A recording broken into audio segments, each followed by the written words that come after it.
Alright, hello everyone. Here we are setting up for hole number 2. Now it might be good to have just a little bit more range here. So 170, that might be okay. I'm thinking maybe somewhere along the lines of a Titan. Another thing I'm going to probably do is QB. So let's take a look at what this looks like. Shouldn't need much distance on this hole.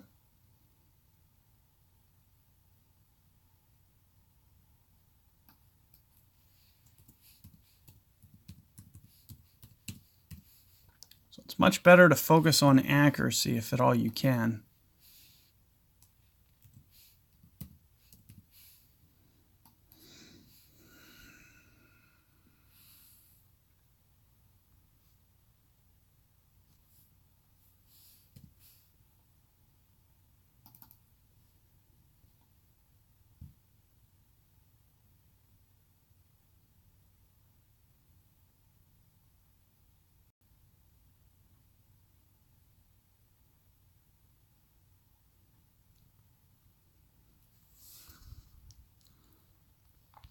So one thing that you'll see, well, first off, this wind's very, very tiny.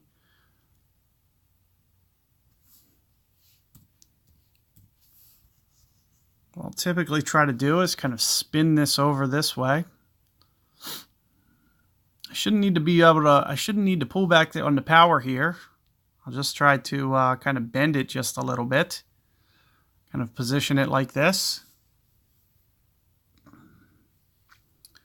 You want to keep all the momentum kind of going towards the left. It does tend to fall off towards the right there. So you just want to make sure that you're playing just a little bit cautious there. The farther up you get, the easier this hole is going to play.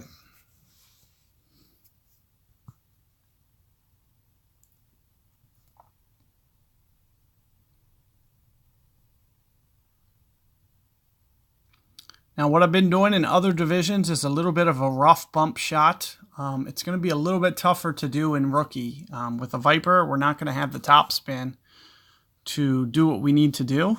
So we'll kind of have to go at this a little bit different.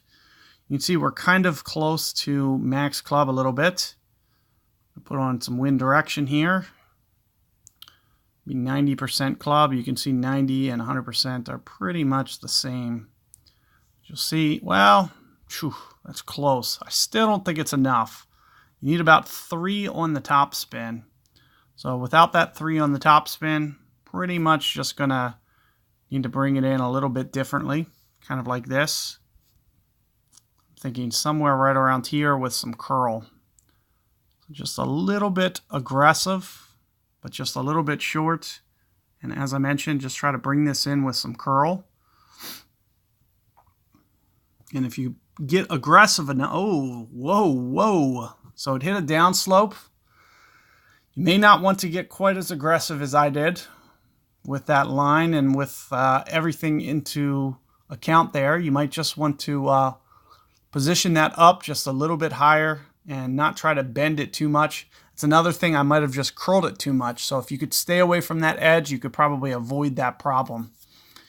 But there you can see, just got a little bit too aggressive. But you'll see that when you position it like that, you'll give yourself a very good opportunity. Just try to, maybe back off on the curl a little bit. It might have just been a little bit too much, and with all that extra curl, it just kind of went longer into where that rough was just a little bit wider. But with that being said, we still have a fairly easy approach here. It just kind of comes down to perfect ball. So as long as you get your perfect, this should still slide in no problem.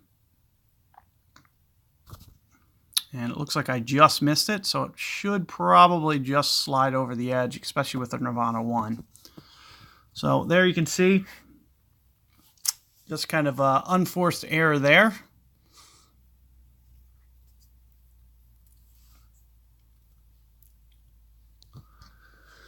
But you guys should easily be able to get that eagle. You could see that I was just trying to get too aggressive with it. So if you could just back off a little bit, no reason that you need to, play that down there into kind of trouble.